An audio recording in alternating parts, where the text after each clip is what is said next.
தென்னாடுடைய சிவனே போற்றி, எந்நாட்டவர்க்கும் இறைவா போற்றி. சிவராத்திரி அன்னைக்கு மாணிக்க வாசகர் வரலாறு பகுதி 1 பார்த்தீங்க.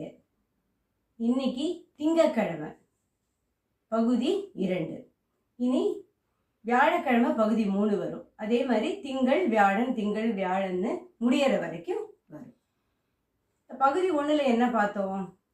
மாணிக்க வாசகர் எப்படி அமைச்சரானார், அதுக்கப்புறம் குதிரை வாங்க போனார், திருப்பெருந்துறை வந்த உடனே எம்பெருமான் காலில் வந்து விழுந்தார்.